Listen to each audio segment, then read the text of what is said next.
2020 ended at 5 million. 2021, we hit 10 million, and we've been at 8 figures plus since then. We launched the club in May of 2020 with 300 founding members, which immediately turned it into $1 million offer because it was $295 a month. The following month in June, we had 1,000 more people join. And that's when shit started to break. Congrats on getting beyond 1 million. What got you here won't always get you there. This is a podcast for entrepreneurs who want to reach beyond their 7-figure business and scale to 8, 9, and even 10 figures. I'm Brad Weimert, and as the founder of EasyPay Direct, I have had the privilege to work with more than 30,000 businesses, allowing me to see the data behind what some of the most successful companies on the planet are doing differently. Join me each week as I dig in with experts in sales, marketing, operations, technology, and wealth building. And you'll learn some of the specific tools, tactics, and strategies that are working today in those multi-million, 8, 9, and 10-figure businesses. Life can get exciting beyond 1 million.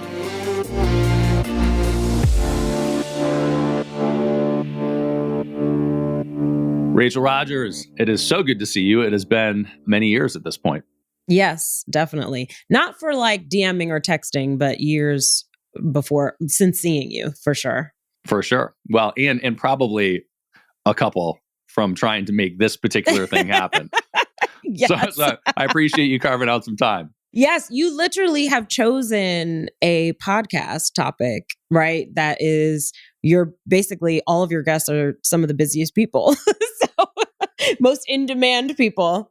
That's true, because very often in the multi-million to kind of low 8 figures, I've heard lots of people talk about this over time. It's this black hole of chaos of trying to move from wearing many hats to getting to the point where you can work, quote unquote, work yourself out of the job. Yes. And exactly. And you're right. Most people, myself included, probably do a terrible job handling that and are trying to figure out what's going on. And there's not a roadmap. And so one of my ambitions with this podcast is to help people figure out the roadmap. And Hello 7 is your company, which you built to 8 figures plus, have been doing for years. And I'm hoping we can dig into some of that. But before we do, I'd love for you to give me a little bit of background on how you got started in business and how you launched Hello 7. Yeah. Well, I got started in business because there was not a lot of great job opportunities. It was the 2008 recession. I graduated from law school 2009. I went into law school thinking I'm going to leave law school with a 6-figure job as an associate at a law firm.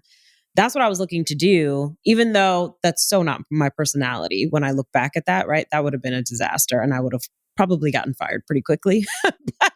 And in fact, their hiring processes are good enough to basically, I had many, many interviews. I had many second interviews. I had very few job offers. I did get a few. It was like the one job offer that I got that was 6 figures, like over 100,000, was working for Big Oil, for this law firm that represented Big Oil. And I was like, that feels unaligned. But in direct alignment with your personality, right? You're right, exactly. And I'm like, but I would love that paycheck. So I did think about it for a little while. Yeah. But I didn't take it. So because of that, basically out of necessity, I had other job opportunities too, but none of them had enough good elements that I was willing to take it. I was like, you know what would be better than working for too little money, doing something I don't want to do, or working for a good amount of money, doing something I don't want to do? What if I just started my own thing? And the reason why I did that too is because I was like, well, I'm already broke. I'm used to being a broke college student. Then I was a broke law student, right? So I might as well just be a broke entrepreneur now, right? Until I can build it up to what I want it to be, because I didn't want to get comfortable with a fancy paycheck and then I would never quit, or would just take a long time or be hard to do. So that's actually what brought me to entrepreneurship. And my first business was a law practice. So that's what I did. And I represented mainly a lot of entrepreneurs because, like myself, right, during the recession, a lot of people were starting their own businesses. And so I just looked in my own network and found clients through that and ran that for about 6 or 7 years. And I had a couple of associates working for me and a team. So I got an early start on learning how to build a team, managing a team, learning how to be a rainmaker, getting the clients to come in and all of that. And I discovered what I liked about business and what I didn't. So mainly from that business, I learned that I love running a business. I loved managing a team. I loved the marketing and bringing clients in and connecting with clients, the relationships. I loved all that. I hated drafting contracts. I hated all of the transactional work. I enjoyed the negotiation, but after that, somebody else do the paperwork. I don't want to do that part. So you hated being an attorney is what you're telling me. Basically, loved being a business owner, hated being an attorney. Yep. So the way I wound up doing Hello 7 is that these same clients would say to me, your practice is scaling, right? You're growing your practice, you're growing your team, all of that. How are you doing that? Right? What are your marketing strategies? These things that you're doing, like teach me how you do what you do. And so I just started giving my legal clients business advice for free. And a friend of mine and mentor was like, yeah, no, I'm going to need you to charge for that. That's a chargeable thing. And I was like, oh, really? Because I was thinking like, I can only charge for the thing that I have a degree in, that I've been professionally trained to do. That was my thinking. And she's like, no, if they're asking and they want to buy it, then you sell it to them, but you charge them. Don't give it to them for free. So I just started dabbling with charging for it. And I had a side hustle, right? So I'm running a law practice with a team. And then my side hustle was, let me try business coaching. And so I had one client that I brought on. And in 6 months, her business went from, I think she had just made $100,000 and she was constantly on tour. She had a young child. And so I basically rearranged her entire business so that it made a lot more money and she could stay home with her son. And so by the end of like 6 months, she was like, let's say at $500,000, something like that. And I was like, oh, I'm good at this. And then she told everybody that she was making, because she was so happy with her results. Yeah. So that brought in more clients and all of that. And that's how I got into business coaching.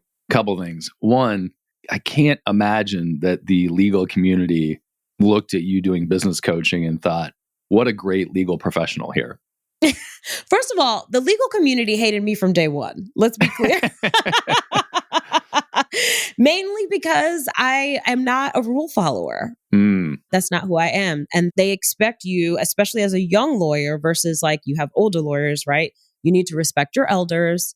And this is a great example of kind of what we were talking about before you hit record of what's going on right now, right? These were older attorneys who were saying, this is how you practice law. When you graduate, you don't start your own practice. You go work for a firm. You find a lawyer to like sort of hitch your wagon to and be appropriately trained and mentored. And then maybe one day you get to go out on your own. And I did not follow any of that pathway. Truly out of necessity, I couldn't do that, right? Because of the recession. Even if I wanted to. And I guess there was some opportunity to do that, but I wasn't willing to, right? There was not enough good things for me to do that. So they were annoyed with me from day one.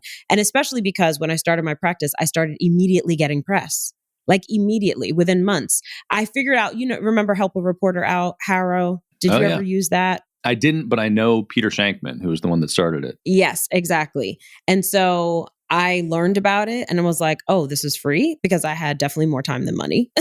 So I was like, okay, great. Every time there's a legal question that's like within the realm of my expertise, business law, IP, employment law, those areas, I'm going to jump in and answer these questions. And so that's what I started doing. And then once you answer a few and get a couple of placements, then journalists just start coming to you because they know you're a good source whenever they needed like a business law. And then also they did stories on me on starting a practice right out of law school, because it was a story that we had thousands upon thousands of law school graduates and there were no jobs for them. So that was a big story in those years.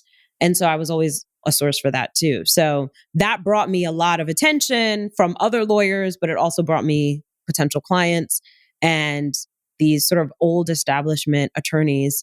Some of them, obviously, there were a lot of people who were great and who actually did mentor me. There were definitely lawyers that I could call when I would be like, okay, what do I do in this scenario?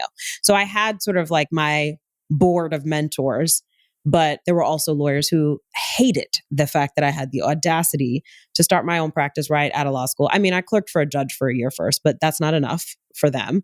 And then the fact that I just did it my way and was also very visible about it too. Like I wasn't hidden in my corner. Right. I was getting press constantly, more than them. Yeah. So they didn't like that. So yeah, they definitely wrote scathing articles that I'm sure if you search my name, you probably have to dig now because there's been so many press mentions that's not about that. But for a while, I mean, it affected. Sometimes clients would come to me and say like, why are these horrible articles about you? And I'm like, these people have never talked to me a day in their life. They don't know me. They're just incensed by my mere existence. But that was actually one of the best things that ever happened to me, especially in the world that we live in today, right? There's so much commentary. There's so much judgment. every little thing that you do. First of all, one thing about haters is they always have their facts wrong. You know what I mean?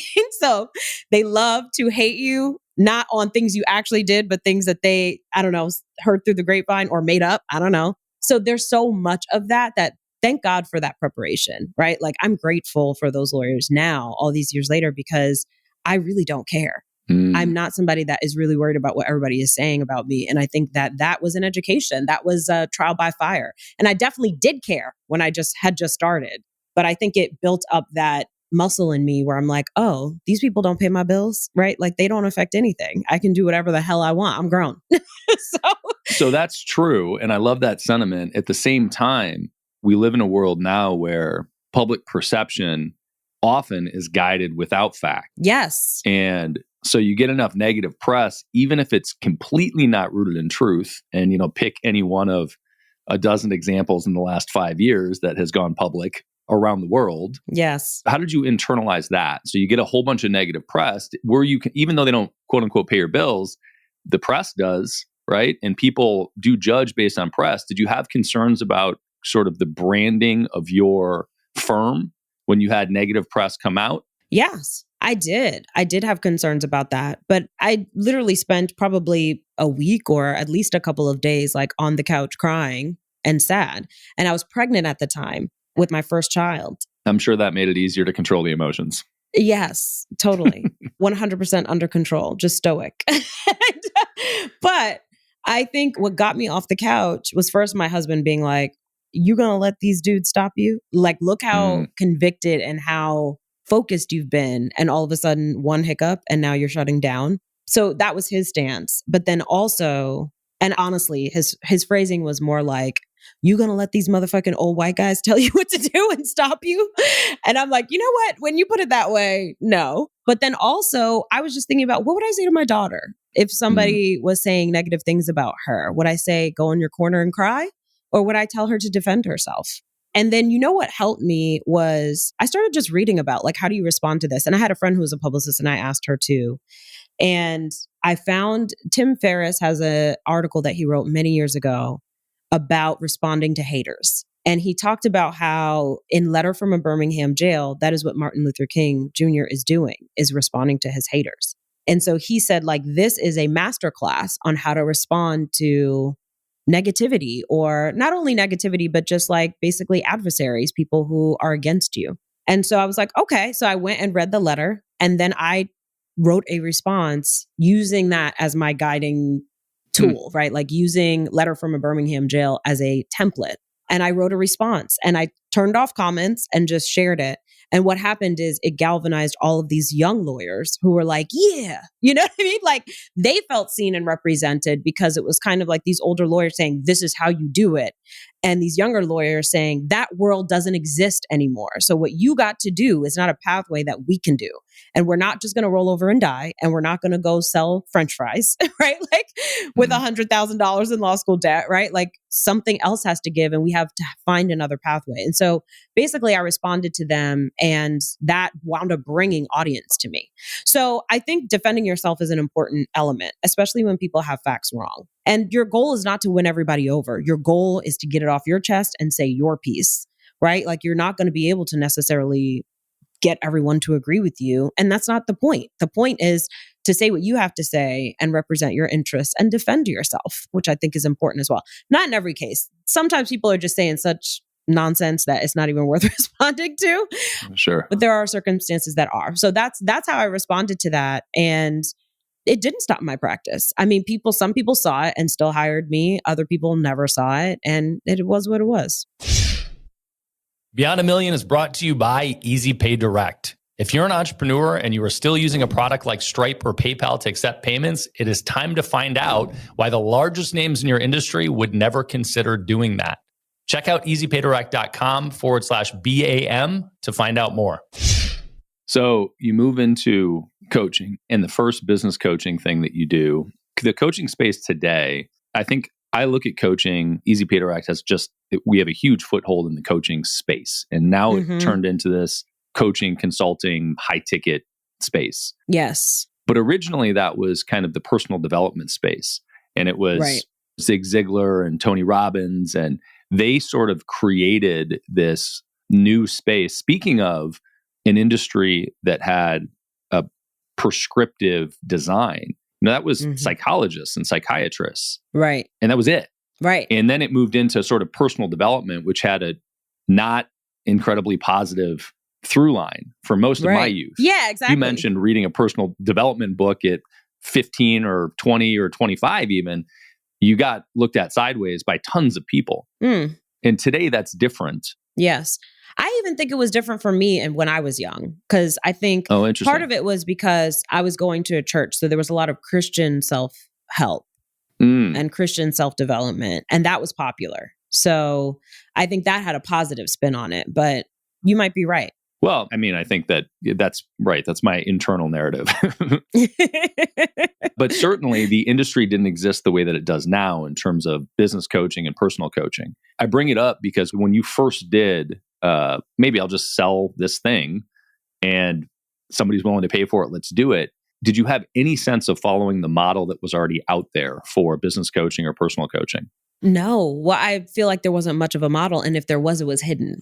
Right. So like there were very few people, especially women, who are even talking about having 7-figure businesses. And that's actually what caused me to start Hello 7, because I felt like all of the messaging, especially geared towards women, was like, have a 6-figure business, have your little puppy of a business, right? Like pat you on the head kind of energy. And when was this? 14, 15, 13? Yeah, I started my law practice in 2010. And then I started transitioning probably 2015 to 2017 is like, because you don't just quit law. Like, that's not how this works, right? You got to finish up all those cases in order to leave the law. So it was a 2-year process of wrapping up that practice and kind of doing business coaching, sort of like winding down the law practice, winding up business coaching during those years. So but even before that, right, I was looking for business coaching myself because I wanted to grow and I had never been an entrepreneur before. I have some entrepreneurs in my family and friend groups, but they were like not very successful, like they had started things,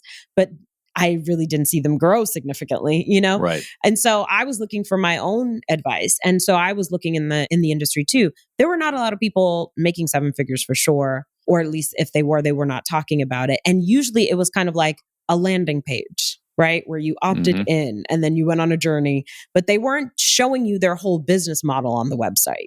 So you really didn't know how it all worked. You might hear from the grapevine like, oh, they have this course. And then once you take that course, maybe you can get into this other thing. And then there's this inner circle thing that like you only hear about and you have to like catch it when the applications go live. And it's also like, let's say $25,000, $30,000. And back then that sounded wild to me. Yeah. And to a lot of people. So yeah, I feel like there was no blueprint to follow, truly. I honestly followed the legal blueprint, which is kind of like, okay, I started charging for consults after a while in my law practice because I would get so many potential clients that I'm like, okay, let's start sifting through these with the ones that are serious. So now we charge for an initial consult. So like I went from doing those for free to like $500 per session. So that's really how I started, was just kind of like a pick my brain kind of thing. Ask me whatever you want for $500. And then the first one-on-one client that I had, I followed the model of a life coach that I knew who did like a 6-month coaching package. So I did something similar to her and charged peanuts to help someone make hundreds of thousands of dollars just because I just didn't know, right? I was just getting into the game and trying to figure it out. So I definitely was on the figure it out as you go plan. Not like, here's the business model we're working towards. And I would just try everything. So I did retreats. I did one-on-one, I did group sessions, I did classes, I did 6-week classes, 8-week classes. I mean, I did every version of coaching that there was for like a 2-year period, and then got really tired because it was like 1,000 things to deliver, 1,000 things to sell and market. And I was like, there's got to be a better way. And then I kind of combined it all and streamlined it into a mastermind. That's what I did. I want to say that was probably like 2017, 2018. When I started simplifying. So in those initial 2 years, how far did you get from a revenue perspective? Great question. I think I hit $1 million for the first time in 2017, 2018, somewhere in that range. Yep. And it grew very quickly from there. It was really actually very interesting. So my law practice plateaued for a couple of years. Somewhere it was like we went from 450 to like 650. And to me, that was plateauing because previously before that, I had done big jumps. Like I went from $60,000 my first year in business to $300,000 the second year. And so I was kind of expecting that kind of growth to continue. And that's not what happened. We kind of plateaued. And I think we plateaued because I was really not interested in practicing law. So it's like, I want to sell and get clients, but there's something in the back of my mind sabotaging it because I really don't want the work, you know? Like, I don't want to do that work. Even managing my attorneys to do that work was a lot of work for me. But anyway, so we had plateaued and I think we got up to, let's say 750, something like that. And I could see a clear pathway to get to $1 million, but I just wanted to pivot because I didn't want to practice law anymore. So I finally started admitting that to myself and winding down. My first year doing business coaching full time was $1 million a year. And we knew that like by March because we had made so much money. We were already on track for that. And then I think we exceeded it the first year. So it was so interesting that like as soon as I got into something that I wanted to be doing, it was like on fire. And it grew very rapidly from there. If you had to do that initial, and I want to get into the post-million phase here, but if you had to do that initial phase over of life, would you have gone to law school? Yes. There's no scenario. This version of Rachel would not exist without law school. Because what I did in law school was hone my writing skills and my public speaking skills. And those two things are what my business is built on. And also critical thinking, strategy. That is also a crucial part of being an attorney. That's really what they were teaching me how to do at a base level. It was with law, right? Because you would get cases where you completely and utterly disagree with one side or the other, and you have to argue it both ways. So you have to write a legal brief. And first of all, you only have a certain amount of words to do so. And you have to use the facts and case law and all of that. And you need to prove your case, like defend this person that you don't want to defend. Or maybe you do like the case and you defend them, but then you also have to argue the prosecutor side as well. So it just taught you how to think critically and strategically, even when you didn't believe in the thing, right? Like it was like the thinking that it was forcing you to do was so valuable. So that, and then also legal writing, I always talk about this. One of the things with legal writing is like you'd write a brief. They give you an assignment, you write the brief. And then what they do in the grading of it is they go through line by line and cross out every word that does not need to be there, right? Like you have an extra that. You don't need that. You don't need to say there here. You don't need this word. You don't need that word. And you go through line by line and have to cross every word out you don't need because you have a word count and you need every word to count and to matter, right? Because you're defending someone like for their freedom. It's important. And so they train you on how to do that. So I just have learned how to be concise, how to express complex ideas, how to tell the story that I want to tell, that I want the judge and the jury to believe, right? So it's like persuasive writing. Like there's so much value in the writing skills that you get from law school. So like We Should All Be Millionaires, my best-selling book would not be what it is, right? Without those skills. So I think the writing skills were crucial. And then doing mock trials where you have to make arguments. Sometimes you have no case. Like the facts are not on your side. The law is not on your side. And so then you use a public interest argument, right? And so I was good at those. That was my go-to. And I was known for that in law school because, of course, I'm always thinking about like social justice and moving us forward as a society. So all of those public speaking skills, persuasion, all of that, it's like learning that is so incredibly valuable. So that's what I really got out of law school that I'm extremely grateful for. And also just learning how to be in environments where I'm uncomfortable, where I'm being challenged and rising to the occasion. Like that's always going to help you in business because that is what being an entrepreneur is. Yeah, I love that. There are a couple of things that hit close to home there. The first is I try hard to separate meetings inside the company between scheduled actionable meetings and creative sessions. Yes. And the parallel here is when you talk about taking the other side of the argument, generally in actionable move forward meetings that are scheduled that have an agenda, we don't make space for that. It's like, yeah, but let's move it forward because I don't want to fucking debate in every meeting. You're right. Exactly. Not the time or place. Yes. But I do need to hold the space for the debate. And it's important to bring up the other what if scenarios. Yes. And to sort of steelman arguments. So I love that. That's a very cool takeaway. Yes. I was going to say, have you heard that about Amazon, their principle on ideas brought up by employees? 2 managers or 2 directors. Have you heard about this? I don't think so. I saw something. It was one of their leaders who works at Amazon. He was talking about this on social media recently. And he was saying that at Amazon, they have to consider every idea brought to them by an employee. So if an employee has an idea for a product, if they have an idea for like how to do something better, efficiency, process, whatever, they have to consider it. And if they don't consider it, they have to write a 2-page letter that is public. So basically their whole team can see it, or there's a significant portion of the company can see it.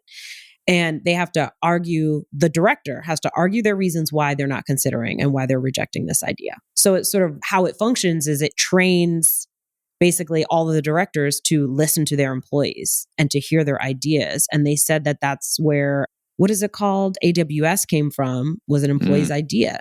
And so that's why they have this policy. Like they want to hear their employees' ideas because employees see things that you don't see as the leader.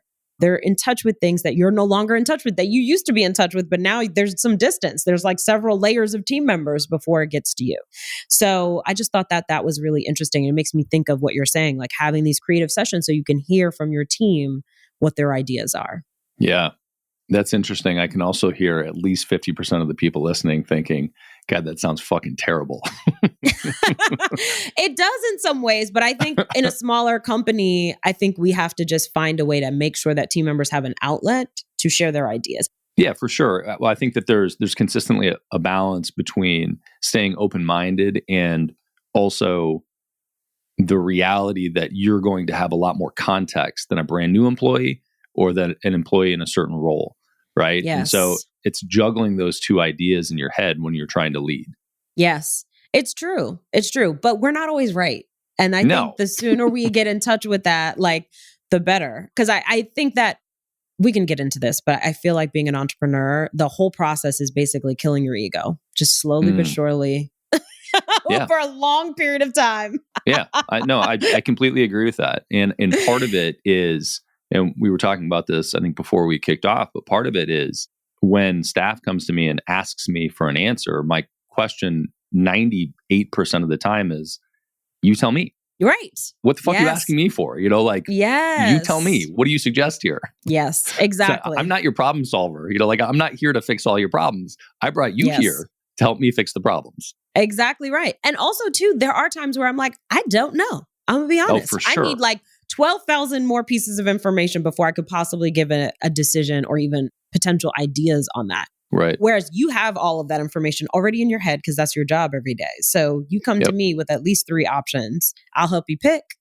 But I'm not coming up with the solutions. You got it. And the other reality is that even if you do have the answer as a leader, the more you just solve the problem, the more people will continue to be habituated to come to you to solve the problem.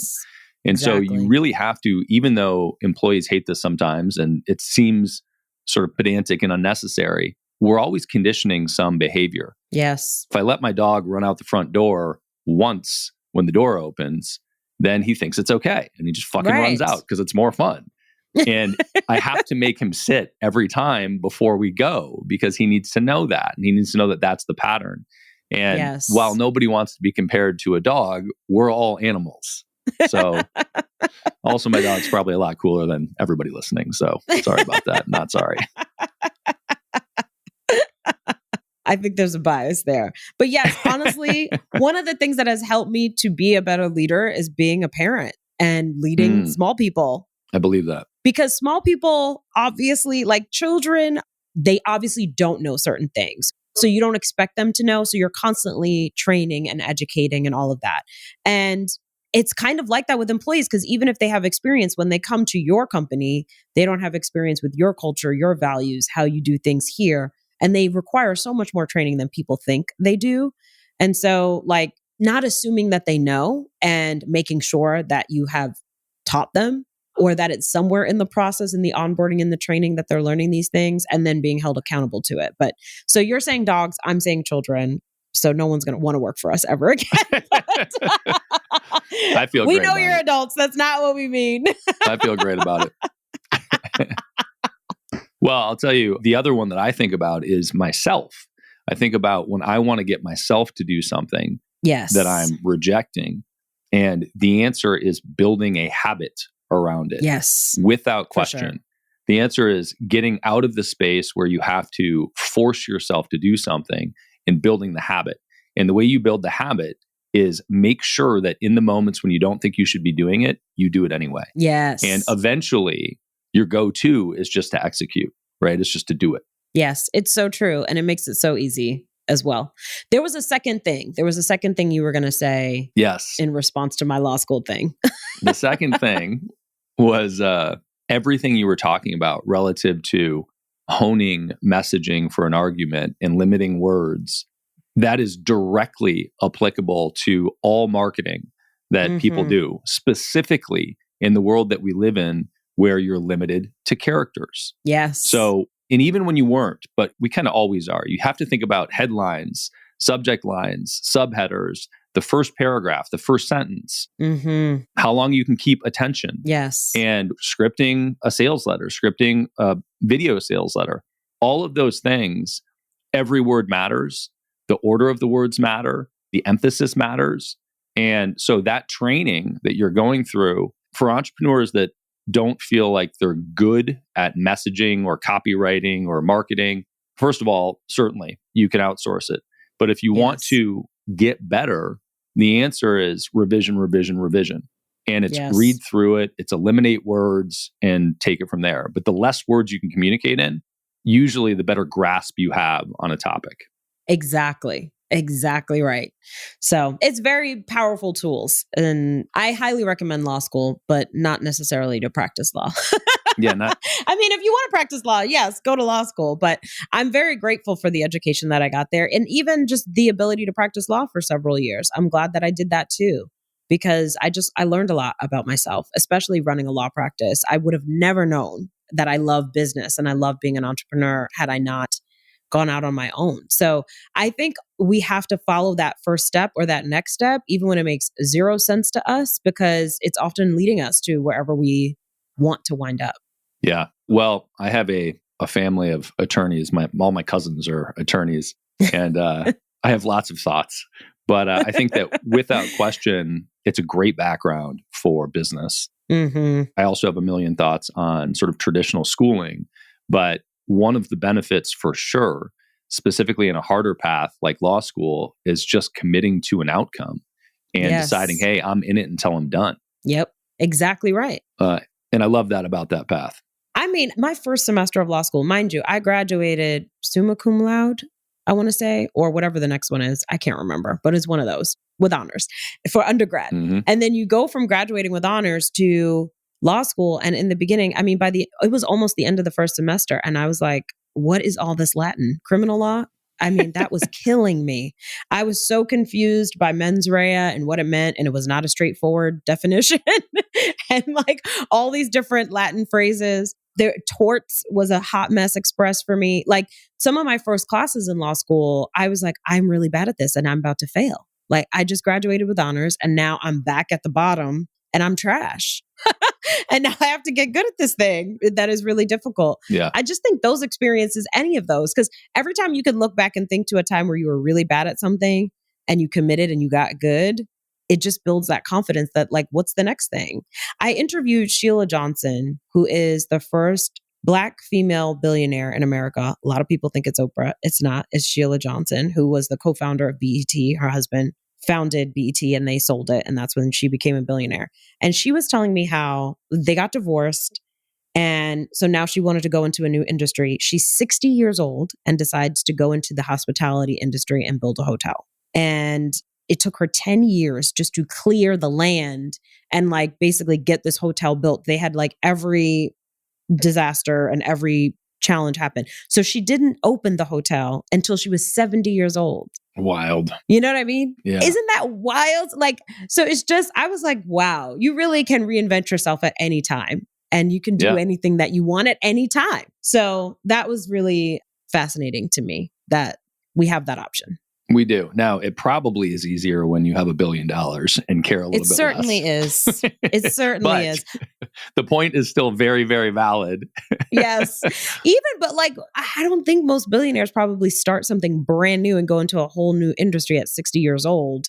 that takes 10 years just to get the doors open. Yeah, I think there are a million interesting things about that, but it also proves the point of, for a lot of people, when you're a child and you think about retiring on the beach, or this picture of the quote unquote American dream of retiring and sipping pina coladas on the beach, it's a complete unrealistic expectation that the personality type that it would take to be an entrepreneur would ever even want that in the end of the game. Yes. Yes. So it's not totally misaligned to want a new business at that point. Yeah, exactly. Exactly. And I think that's really fascinating, especially for those of us like 7, 8-figure businesses, 9-figure. When you're thinking about selling, it's like, do I sell? What am I going to do?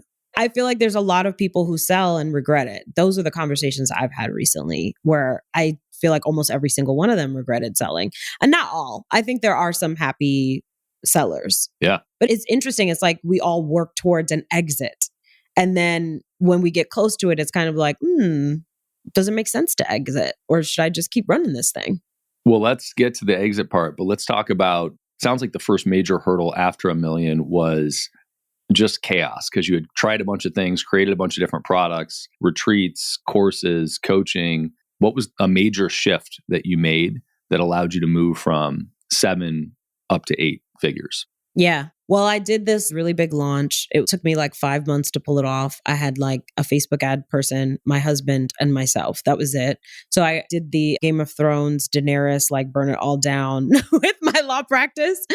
At a certain point where I was just tired of the transition, I let everybody, my favorite employee gave me her notice. And once she did that, it sort of gave me the freedom to just release the whole team. And so that's what I decided to do. Like in a 2-week period, I just let everybody go. And it gave me an opportunity to start over. And so I did a big launch with a new program. And it's funny because I went to mastermind talks like a week after this launch. So I did this big launch I wrote every piece of copy, every email, the whole website, like all the things involved. And it like really burnt me out. And it was very successful. It made like, let's say it was like a $400,000 approximately launch that I had done. It might have been a little more than that. And so I leave this launch that's been successful, but now I can't even see straight. I'm so exhausted from just working so hard to pull all of this off by myself. And I go to mastermind talks and talking to friends and things. And they were like, there's a better way, there's got to be a better way than all this bullshit you're doing. And so after doing that, I flew home from that event and just on a back of a whatever napkin or whatever piece of paper I had, I just mapped out a more streamlined business where I had one main offer, one main purpose, one main ideal client. And I just mapped that out. And then I spent the summer working towards launching that. And I launched it like September, October, and it was Hello 7. And it was a mastermind was like the core product of it. And it was geared towards people who were already at 6 figures who wanted to get to 7 figures. And I just focused on them. And so that was the business up until COVID. That was the business. And it grew to, I think I went from 1 to 2 million during that time period. I started 2020 with a plan to make 2 million again, but make it easier. I'm like, just make another 2 million, but let it be easy. What a hilarious idea when I look back. So, because of course, by March, the whole business was falling apart because so many of my clients, they were either in event space and hospitality or their partners had just been let go. Everyone was just scared. So they just started cutting and including cutting our program. So we lost a lot of clients in short period. So we had to reinvent the entire business in like 30 days or less. So that was fun. Yeah. Yeah. So what was the shift then? Because 1 to 2 again, COVID hits. And how did you transform the business at that point? Yeah. So basically, I just took stock, and this might be relevant for people right now. Whenever you are like, feel like your back is against the wall or a shift is necessary, I think that the first step is just to take stock of like, what do I have? What ingredients do I have? I feel like it's similar to, I grew up low income. And so there were times when there was like no food or not enough food or whatever. And so you had to just like look in the pantry and say like, what's there? Like, what can I make out of whatever's here? And so I feel like it's the same thing, except the business version. It's like, what do you got in your cabinets and how can you mix that together into something that can make you money, And so I looked and I said, okay, I have this team. I had a team of coaches that I had built up and been training. I had a new member site that I had just literally launched like a week or two prior for my mastermind. So at least I had that asset. I didn't know what the hell I was going to do with it now, but I had that. I had a podcast with a lot of raving fans. Like it wasn't a huge following, but let's say like 15,000 people listening faithfully every week. And so I'm like, okay, these are the ingredients. We have this brand. What can we do with these ingredients? And so the first thing I did was talk to my audience. I just went to them and said, I think we had like a private Facebook group at the time that was free. And so I just went there and said like, what do you want? What do you need right now? Like, how can we serve you? What kind of help are you looking for? And they answered with everything. They're like, we want marketing. We want coaching advice. We want mindset. We want teach us how to run the operations, teach us how to build a team. It was like everything under the sun. And I'm like, okay, well, this is everything that I do in my mastermind. And the light bulb went off that, okay, what if it's the exact same offer? Mastermind and a membership is basically the same thing. The only difference is the price and how many people are in it, really. And so I decided to turn it into a membership, lower the price. There were some things that were really advanced that I pulled out, but left a lot of my content in there in the member site, and basically took the member site, the coaches, and the podcast audience and just turned that into a membership, which is the club, which is still our core offer today. And that one thing, that one shift, thank God that happened. 2020 ended at 5 million. And then 2021, we hit 10 million. And we've been at 8 figures plus since then. So that 2 to 5 and then 5 to 10, those were 2 very painful years because you do not have the team or the process or the operations to handle that. And so we were just like rapidly hiring, rapidly trying to build process, breaking everything constantly. It's like you build something and then it breaks because more people come, right? We launched the club in May of 2020 with 300 founding members, which immediately turned it into $1 million offer because it was $295 a month. And so the following month in June, we had 1,000 more people join. And that's when shit started to break. It was great from an outward facing point of view, but from behind the scenes, we were like running around like nuts, trying to keep up with the growth. Is there anything that you would have done differently through that growth period? Honestly, I probably should have hired someone. I don't even know who. But like some kind of advisor, consultant, or something who had like high level operational skills. I just don't think in my network I had that or wasn't aware of it. I did hire someone to help me hire. Like I hired an HR person because we needed so many roles filled rapidly. So we were a pretty young company with an HR department. But yeah, so probably hiring, asking for help more. You know what I mean? Because I think when you have a problem, the instinct is to hide the problem, right? And just rack your brain and try to figure it out on your own. But the sooner, and this is something you learn with entrepreneurial maturity, but the sooner you start making a call as soon as you realize you have a problem instead of just sitting with it in shame, right? Like shame, I heard Tiffany Aliche, who's somebody else you should definitely have on the podcast. She's running a great 8-figure business too. But I heard her say, shame shields solutions. And I completely agree. So if you feel shame about a business problem you're having, you're shielding yourself from the solutions, right? As soon as you say it out loud to someone, they're probably going to be like, oh, I know someone who went through that, right? Or whatever. But even if it's just to have a release and vent, right? And realize you're not alone, I think that's so important. So those are some of the things that I might have done differently. But I think you just like those moments, like how can you possibly be prepared for something you've never experienced before? Whether working for somebody else or through friendships or whatever, if you don't have that network, you're going to learn as you go. And that's just what it is. Well, I'll add to that narrative, shame shield solutions, which is for all of you motherfuckers out there that don't feel shame, but think that you have the best answer. It's the same cue. Fucking ask somebody else and get help when you're stuck on something. You don't have to ruminate by yourself and come up with it yourself. Somebody has already been there and done that. Exactly right. For everything. And it's like, whatever you think is like the biggest, most epic problem is somebody else is like, oh, I've solved that 12 times. Like that's nothing. And that's how it is with my team. Sometimes now they'll bring me something and they'll be like up in arms and so stressed. And I'm like, oh, I don't care about that. That's not a big deal. Here's what we do. Run this play. Yep. And it's not that serious. So yeah. So asking for help sooner, which is what I do now. Now I'm like, who can I call? And then I go send a text. And before you know it, I have a solution before the day is out. And not only a solution, a referral, all of the things. Yeah. Yeah. You're working on that? I'm still working on that. I catch myself all the time with things that I've been thinking about. One of the best exercises for me is to review old goals or read old journals. I love doing that too. And look at what I was thinking 3 years ago, 5 years ago, 1 year ago. And when I find something in there that is still an unresolved problem, what the fuck have I been doing? Like, how do you let something sit for 5 years or 3 or 1 or 10 or a week when it's really important? That is so interesting. I've literally never had that experience. I did not think that's what you were going to say. Good for you. I think really what it is that I've solved that problem on some level, but there's like a new version of it or a new level of it that I'm now facing. Cause I feel like it's like this cyclical pathway where you're like, oh, I know how to do that, but you know how to do it here, but now you have to learn how to do it up here. Mm-hmm. So I think it's just the levels, but that's funny. Yep. Welcome to my world and my brain.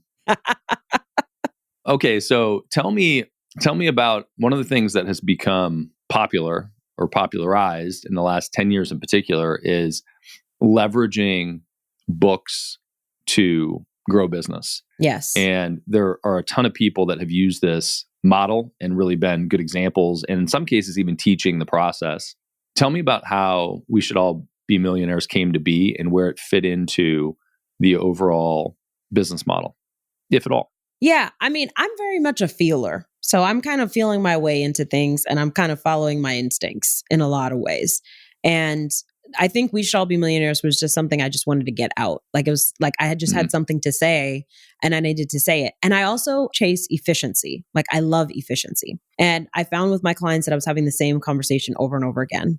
And the thing is too, is like when I have it one-on-one, it's different. It's gentler. There's a process to help them uncover these limiting beliefs that they have, right? Versus when I write in my newsletter, I'm just yelling. You know what I mean? I can just rant and be 100% honest because it's not directed at an individual, even though I'm thinking of some people while I write it, right? And so that's kind of why I wanted to write the book, is because I'm like, everyone is kind of talking around things or not really dealing with the thing. You know, talking about, let's say, the pay gap, right? And that's between women and men, which is a problem. And I completely agree, but we also have agency. And what are we ourselves going to do about it, while we also are fighting for policy change, right? What are we going to do so that we can win now and not wait for policy change that's going to come decades later? And I'm like, listen, y'all, we just need to focus on our money. We need to get focused. And we also need to put boundaries in place. We need to stop doing everything for our partners. Let them get the fuck off their asses. And they made that child too. Go get that child. That's your child. You're not the fucking babysitter. And so like, I wanted to go on a rant basically about all of the things that I had seen with my clients that were driving me nuts.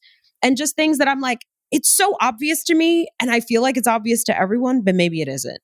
And so I just decided to start writing. And I think when you write something like the outline, when I look at the outline for my original book proposal for We Should All Be Millionaires, it is hilarious how different it is than what the end result is going to be, like what the end result was. Because I think when you sit down to write, it's like, what does this book want to be? It's kind of like telling you as you write it. So you start a chapter and you maybe have an idea of where you're starting from. And then the other ideas come to you in the creative process, like what stories you need to tell, what strategies you need to teach, all of those things. So it just became what it wanted to become.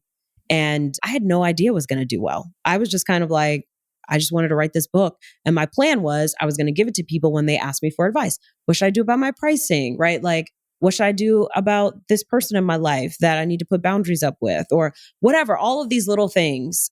I wanted to teach them how to change their own thoughts, right? Like I wanted to teach them thought work, all these things that I wanted to have just in a nice, neat book. So I could be like, here, read this. Okay. I'm not getting on a call with you.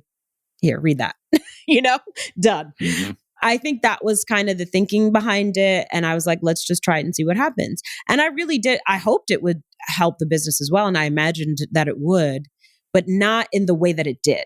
Like, that's not what I was picturing. So, yeah. And how did it help the business? Well, I wound up hiring a publicist a year before to like help me manage press and then also to help me with like the book launch, because that's what a friend of mine did when she launched her books. I'm like, okay, that's what you're supposed to do. And I actually went viral like the year before it came out on a totally like not something that I wasn't attempting to go viral. I don't know, maybe some people are these days, but I think back then, I don't know how common that was to try to go viral. It was more like it just happened. And I don't even think we understood how, right? Or like what made it go viral. But anyway, because of that, there was a lot of incoming press coming in now. And so that's what made me hire the publicist sooner. And so it just sort of like, when I started to do press and stuff, I did the Drew Barrymore show. And it was all virtual, but like I was sharing the ideas from the book, and she was having her own aha moments in the middle of this interview where she's interviewing me. But it's like she has a moment where she's no longer host and she's just asking me questions for her own self, you know? And I was just like, oh, maybe this is really something that people need to hear. So anyway, it sold very well. And I also thought, as a marketer, right, I'm going to market the hell out of this book. So I did every podcast possible, all the media, blah, blah, blah. The best thing that has sold the book is literally the book itself, right? So all I did was get the engine started. But once people started reading it, they would share it with their friends. They would buy 5 copies for like their clients or their sisters or their moms, and doing book clubs and all of those things. So it continues to sell a lot of copies every week to this day. And it's because people reading it are like, oh, you got to read this. And they're sharing it. So that was something that I did not know could happen or would happen. I just expected brute force everything because that's what I had done to date as an entrepreneur. So it basically introduced me to a whole lot more people. And that then introduced Hello 7 to a whole lot more people. So we wound up with a lot more clients too. And what year did We Should All Be Millionaires come out? 2021, May 2021. It's funny too, because we had created the club out of necessity in 2020. And I already had the book deal at that point. I was in the middle of writing the book when the pandemic happened. I had just come back from a writing retreat where I wrote half of the book. So we wound up creating like the perfect sort of offer ladder accidentally, you know what I mean? Where we had the club first, then the book came out, and it was like the perfect next step was to join the membership community. Okay. So you wrote the book through a period of time where you were at 2 million, going to 2 million again, and trying to make life easier.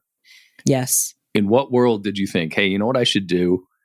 I should make my life easier by writing a book. Because for most people, this is a huge undertaking that is tremendously distracting from operating a business or making things happen. And at the time, it sounds like it's not even that it had a specific business outcome that you were aware of. That was sort of a secondary benefit, possibly. So on some level, that's a question. But really the question is, would you do that again right now? Or without that direction, without having an outcome to the book, would you stop the business that you had going on when you're multi 7-figure or 8 figures and write a book to get it off your chest? Does that still fit into your playbook? Well, I got like several more book deals after the first book deal. So I've had 3 Audible books come out this year. I have another book coming out in June. And then I have a book coming out the following year. I basically have many book deals at this point. So I guess the answer is yes, I would keep writing because I've continued to write. And this year is the first year that the next set of books have started to come out. I got those book deals like 2 years ago, but it was just a process, right? Producing them all. But yes, I think I just follow my instincts and also see what opportunities come. And it's like, am I excited about this? Does this make sense? Or even if it doesn't make sense, is it something that I'm hype about? And I just follow that. And I think it has served me because I think in some ways you're sort of setting the stage for an expansion that you can't even fathom yet. But you're excited enough about this thing to say yes to it. And then it opens doors or it expands your audience or it like readies you for whatever the next level is. So I think I'm just tuning in to what my desires are, what my instincts are saying, and following that. Now, is that the most linear path to like the most massive amount of money? I don't know, but I would say it's not that.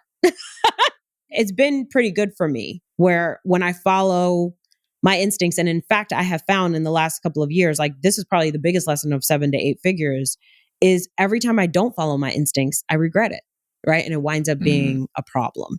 So like if I hire now, the past couple of years, if I've hired an outside consultant and I disagree with something they're telling me to do, and I do it anyway, I always regret it. Like I've hired more senior people who have 20 years of experience that they're bringing to Hello 7, and they advise me to do something and I don't like it, but I do it anyway because I've hired this person and they have all this experience.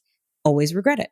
So what I've learned is I know what I'm doing. And so just go do it. Right? Because while they may have built other things or they may have other expertise, it's like when you know, and you just need to follow that and stop rationalizing it, stop coming up with a logical reason to follow your own gut and your own intuition. Just follow it because it's the shorter pathway. Because how I want to run my company is not necessarily how other corporations have been built for many years. And also too, I know my audience, I know my team, right? Like there's just certain things as a founder. And sometimes we listen to advisors and it don't go where you want it to go. So does that mean advisors have no place? No, of course, there are people on my team that I listen to all the time, but it's not because it's not competing with something that is an intuitive hit that I'm like, no, don't do that. So now I've just really honed in and tried to really tune in and listen to myself and make sure I say it out loud. Because whenever I don't say the thing and I'm like, I'm thinking the thing, but I'm not saying the thing, it always bites me in the ass every time. Have you had that experience? Well, as a hyper analytical non-feeler, I will say that when I hear people talk about this stuff, I'll tell you my takeaways on this. I can't wait to hear it. I think that one universal truth is that there are frequently many, many, many paths to get to an outcome. Yes. 2, if you do not like what you are doing, if you are not pulled towards the thing that you are doing, it is going to be harder to execute, period. Yes. Doesn't mean you can't, but it's going to be harder to do it if you're running uphill with a headwind. If you can get the wind behind you and run downhill, it's going to be easier to do it. Mm-hmm. And I think that those are both really important things to remember. Well, I also think too, when you're running uphill, it impacts your results. So even if you do execute, what are the results like? And I think that was what was happening in my law practice. Like I was getting results, but not the exponential results I was looking for because I was sort of like, there was just sort of this wet blanket over everything that I was doing. Mm-hmm. Versus when you're hype about it, that excitement, that energy can carry you. And also brings the best ideas when you're thinking about it. You read more about it. You listen to podcasts about it. Like when you become obsessive about an idea, you're excited and hype. I think that's just naturally going to make it better than when you're doing something that you really don't enjoy and that you'd rather not do, but you're doing it because money or whatever other reason. Yeah. Well, I know that we're coming up on time here. I've got a million other questions, but let's talk about the structure of your team, because through the chaos, the 2 to 5, 5 to 10, do you have outside of how you feel about it, do you have any sense of systemically when to hire new people? Like what was the thought? Like, how did you grow and how did you stabilize through that process? Yes. Of course, we started hiring people and you just have to look at where are the bottlenecks? Where are the bottlenecks in the business, right? What are the things that I need to get off my plate because I'm often the bottleneck with that thing. Mm-hmm. And so first it's execution kind of things like copywriters. We need a team of copywriters, more than one, because I don't have time to write anymore, anything. Barely have time to review and edit. So let's get these copywriters in and get them trained. So that was crucial. My systems team, right? Because I am not a tech person, never have been. So I have a great systems director and had a previous, systems director before him who held it all together, made sure everything was talking to each other and working how it needed to work and all of that. So the systems team was always crucial as well. And a lot of times my strategy was I'd have amazing contractors that have been with me for a long time. And this is where I use my negotiation skills to convince them to come work for me. Because a lot of times they were freelancers or entrepreneurs on their own with a couple clients. And I'm like, how much are you making from those clients? Add it up. Right. And then I would just offer them a salary where I'm giving them their full salary. They can still take clients on the side if that's something they want to do outside of working hours, of course, but also, benefits and all of that. And then also I'm growing this thing exponentially. So if you're here, if we ever sell or whatever, who knows, I might give out equity at some point in the future. So you get to be a part of this thing that we're building together and grow with me. So that's how I got the president of my company, the systems director, and then who came after him. Who else? It was like somebody to run the marketing department because I couldn't stay on top of all of that. Somebody to run programs because I couldn't stay on top of all of that. Those are probably the first things that I needed a department head for. Then an operations director to make sure like we're building process this whole way, managing team and all of that. So those are sort of the areas where I sort of start with a vision of like, where am I going? What is the dream team that I eventually want that I can't afford today? And how can I start building that out now? What's the basic bitch cheaper version of that those folks can then grow into some of those roles? And thinking in terms of departments has helped as well, which also sometimes can be a detriment, to be honest. But I think that that's kind of how I organize it. But I always have a wish list of like, who are my next hires? Because if you're looking to grow, this is how you grow. You grow with team, right? And building team and putting people on projects that they can just run with that you cannot. That's a side project for you. But if you hand it to them, they can be full-time focused on it and really execute. So that's been the process. And of course, we also have some agencies that we work with that like things that we outsource that I think when you scale and grow, you wind up outgrowing all of these agencies that you've hired and been with for 5 years. You got to fire everybody and get new ones because they no longer can handle, like you're their biggest client now and they can't see the future with you, right? They don't have a vision for their piece of it. So we've done a lot of that along the way as well. So I think that's the journey. That's a great note. One of the things that I've heard you say is start speaking to yourself like a millionaire. Mm-hmm. And that's through the lens of Hello 7, right? That's through the lens of getting the entrepreneur up to 7 figures. Yes. Where you are now, how do you talk to yourself? What does speaking to yourself now sound like? Yes. Oh, this is such a good question. It's funny. A friend of mine who also should be on the podcast, I'll make a list for you. Please. She also has an 8-figure business. And she said to me, she was like, you have to start acting like a billionaire. That's what she said to me. She's like, you have to start acting like that now. And so, and once she said it, it was like ringing in my ears repeatedly. And I'm like, well, first of all, I don't even know what billionaires act like, truth be told, right? But you can get clues, right? And you can ask yourself, is this something that I think Beyonce is doing or Jay-Z or Jeff Bezos or whoever? Like, is this something they would do, right? Or put their attention on or whatever. So it does sort of train you to start elevating your thinking in that way. So that's something that I think about a lot. And I think about like, I feel like Hello 7 is one of many businesses. And I'm starting to think about that, like mergers and acquisitions to grow instead of just hiring team or doing everything homegrown, because that's the long way, right? That took a lot of time to build that up in this way. So I'm like, okay, how can I acquire other businesses that can accomplish the goal? So instead of hiring one person, I basically buy a department through an acquisition instead. So that's where my brain is going now. And in terms of how I think of myself, I think I try to keep the end goal in mind, and I have to keep revisiting it. What is my vision now? Because it changes, right? Like you feel like you're on a certain pathway or you accomplish it and then you're like the road runner. Now what? What's next? But my goal is to build this into $100 million business. That's the next goal. And then once I get there, we'll find out what's next after that. So that's what I think about. Like, okay, is this version of me in the future, this 9-figure business owner or this billionaire version of me, what would she be prioritizing? Right? What decisions would she make? Would she talk to herself like this? Right? Would she allow herself to sit and feel defeated for a whole day? Or does she get 20 minutes and then she got to pick her ass up and go get back to it? So I think that's how I do it. But the other thing that I do, so it's not just my own thoughts, is I'm always listening to podcasts, audiobooks. I always got something in my ears so that I have something positive, something propelling me forward, hearing stories from other people who've done what I'm trying to do already, right? For them, it's easy. They could do it again. 9-figure business, do that for lunch, Mm-hmm. Whereas I want to hear that so that it doesn't feel insurmountable. I think that's a very important piece of it. Love that. Rachel Rodgers, I appreciate you carving out time today. Like I said, I've got a million other questions and I'd love to get more time in general. But in the meantime, where should people go to find out more about you? Well, you can find Hello 7 at hello7.co or follow me on Instagram, Rach Rodgers, ESQ. And check out my new book. It's called $1 Million Action. Share it with your clients. I love it. We will link to it in the show notes. And until next time, thank you so much. Thank you.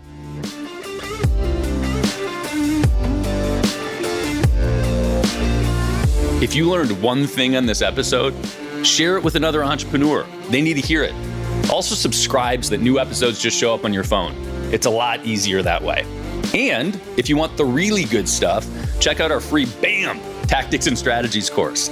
It's where we curate the best tips, tricks, and tools that our guests know, whether they've shared them on the podcast or not. Just go to beyondamill.com. You'll also find previous episodes and show notes at beyondamill.com.